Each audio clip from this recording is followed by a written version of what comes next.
Yo soy Alejandro, soy licenciado en Ciencias de la Comunicación, especializado en producción audiovisual por parte de la UNAM. Les quiero dar la bienvenida a todos a este taller de radio LGBT Mundo Diverso.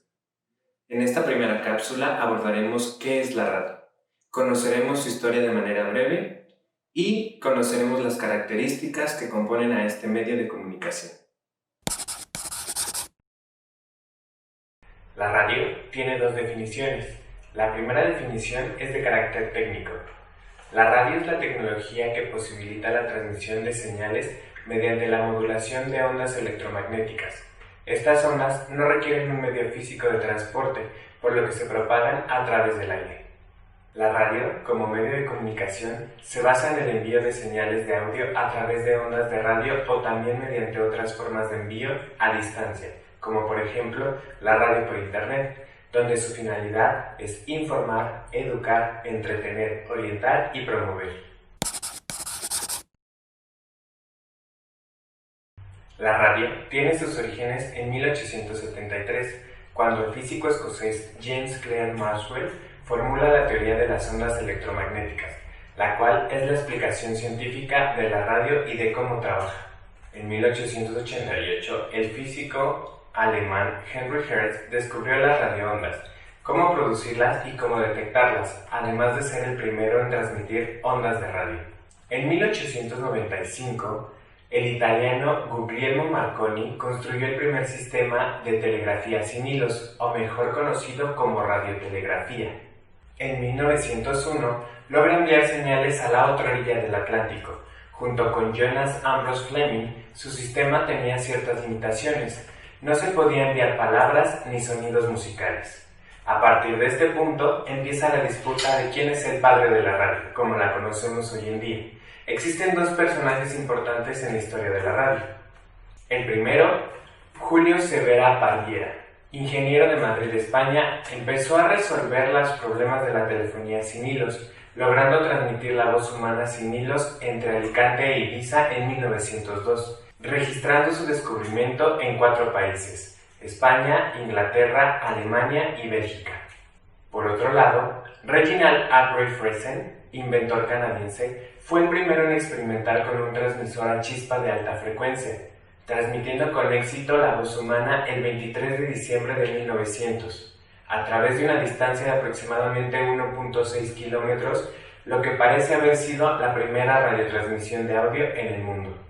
En el periodo de 1914 a 1918, la radio se consolida en Nueva York, Francia y Gran Bretaña. En 1916 se inaugura la primera emisora en Nueva York.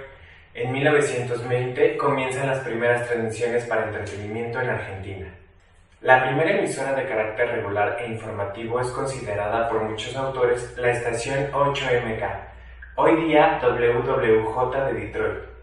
Esta estación pertenecía al diario de Detroit News, que comenzó a operar el 20 de agosto de 1920.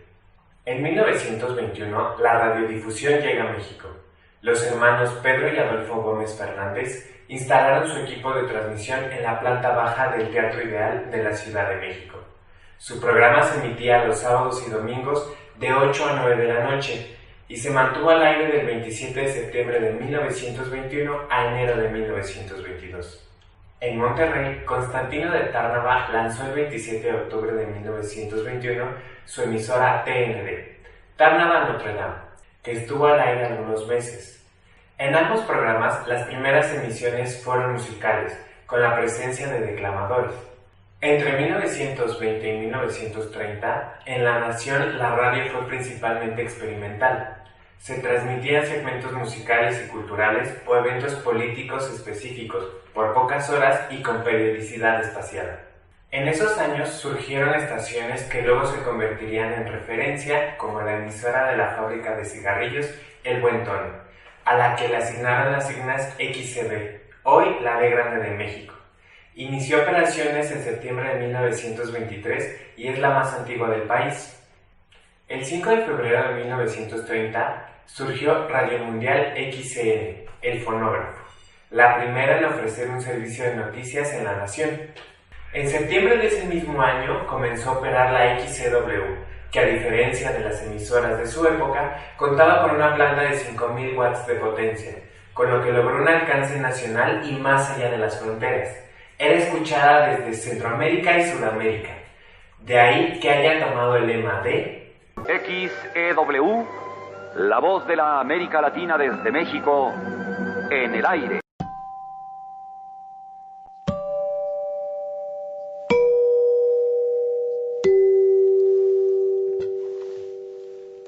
En 1950, con la llegada de la televisión, la radio experimentó una caída en el gusto de la gente y la captación de ingresos. Algunos equiparan este hecho con una guerra comercial, pero la radio ha salido avante con nuevas propuestas de contenidos y desarrollo comercial.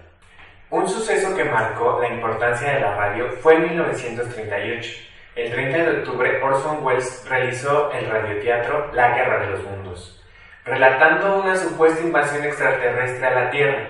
La narración provocó pánico en las calles de Nueva York y Nueva Jersey, ya que muchos ciudadanos pensaron que estos hechos eran reales. Ladies and gentlemen,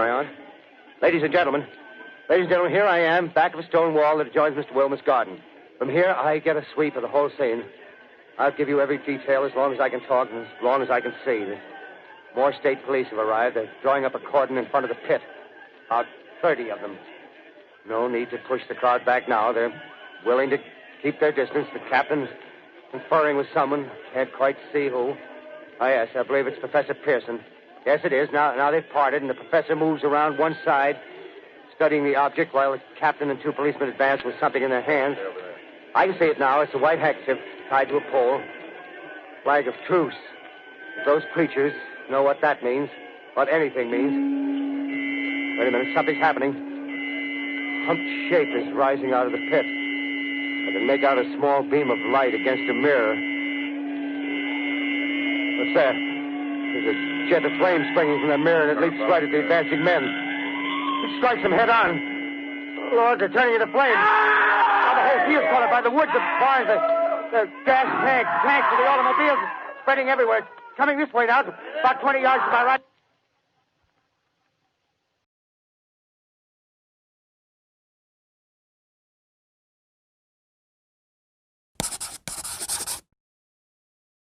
Cuando hablamos de la radio, tenemos que tener en cuenta los sistemas de transmisión y recepción, es decir, AM y FM. AM o amplitud modulada es el modo más común de transmisión de voz entre las emisoras de radio en onda corta, larga y media. Como su nombre lo indica, este método de modulación utiliza la amplitud de ondas para transformar la señal de audio. Es decir, la separación entre las ondas emitidas es más amplia, mientras que su frecuencia varía. FM o frecuencia modulada. Es el modo utilizado por las emisoras en VHF, canales de TV y receptores portátiles, como radios o walkie-talkies. En una señal FM, la amplitud y la fase de señal permanecen en constante frecuencia. La señal es uniforme, es decir que la distancia entre ondas es la misma y la frecuencia es constante. La diferencia entre FM y AM está en la calidad, la distancia y el costo. La calidad de las transmisiones en AM es menor debido a que el ancho de banda, el de las ondas, no permite transmitir mucha información en comparación con las transmisiones en FM. Además de que la separación entre ondas en AM permite el ingreso de ruido o intervención de otras señales.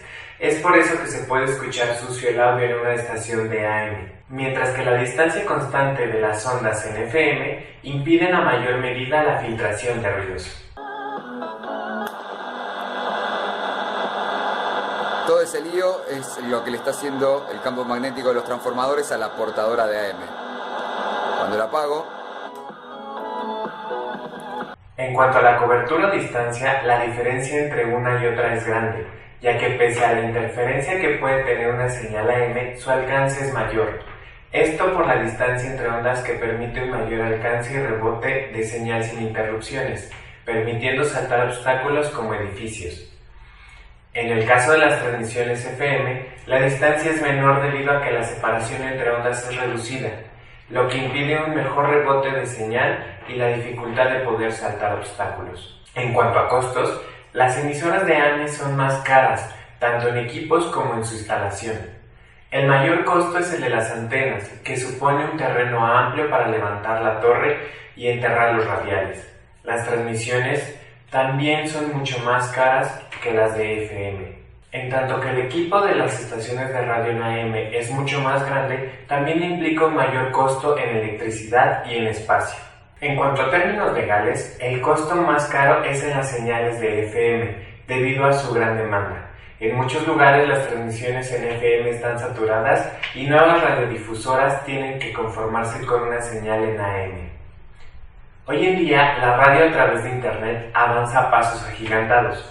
Por eso, muchas de las grandes emisoras de radio empiezan a experimentar con emisiones por Internet, digitalizando su señal de ondas para poder transmitirla en línea, lo cual llega a un público más global. La radio por Internet también permite que los escuchas puedan decidir qué escuchar y en qué momento escuchar sus contenidos.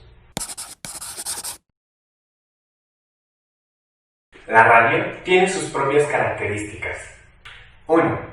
Es un medio de comunicación de bajo costo a comparación con la televisión, debido a que no requiere de grandes foros de grabación ni de escenografía, vestuarios o equipos de producción grandes para generar sus contenidos.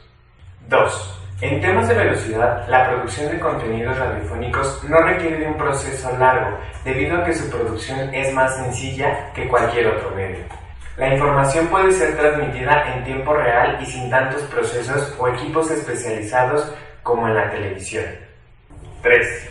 En cuanto a la información transmitida, es más reiterativa a comparación de la televisión. En la radio se procura cuidar la fugacidad de la información, es decir que durante una transmisión se recuerda al escucha el tema que se está trabajando para asegurar su comprensión.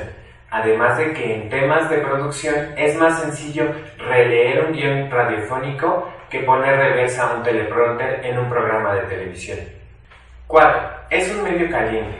Esta característica se refiere a que sus contenidos son generados y transmitidos al momento. Un programa de radio es en vivo, lo que permite la interacción directa con los escuchas. Esto le imprime dinamismo y sentido de inmediatez al programa. 5. Su público es heterogéneo, es decir, que la radio tiene la facilidad de ser recibida por profesionales, trabajadores, amas de casa o niños al mismo tiempo, sin importar en dónde se encuentren. Las transmisiones de radio es más fácil recibirlas en la actualidad, ya sea en nuestros celulares o en cualquier otro equipo, a comparación de un programa de televisión o contenido de video. Esta facilidad rompe un poco la barrera de niveles educativos, clases sociales, religión, sexo o edad. 6. Otra característica que se le puede agregar a la radio y que es un tanto personal es que la radio permite trabajar con la imaginación del escucha. Es decir, el único recurso con el que cuenta la radio es la voz y el sonido, por lo que para recrear alguna situación, ambiente, lugar o emoción se utilizan efectos de sonido que estimulan la imaginación del oyente. Una imagen individual de la situación narrada, en comparación con un programa de televisión que solo permite identificar los elementos en la imagen y los sonidos que recibimos en la pantalla, limitando la imaginación de los televidentes. Eso es todo en la primera cápsula. Revisamos qué es la radio, su historia y las características que la componen. Estén muy atentos a la descripción de su actividad para que la entreguen en tiempo y forma. Gracias por estar con nosotros y los esperamos en la siguiente cápsula. No olviden revisar el grupo de Facebook donde estaremos compartiendo también más contenido para que puedan saber todavía más de este medio de comunicación. Gracias, nos vemos a la próxima. Descripción de la actividad. La actividad de entregar para esta primera sesión es diseñar una línea del tiempo sobre la historia de la radio desde su llegada a México hasta su migración a la radio digital, la cual puedes realizar en las siguientes plataformas.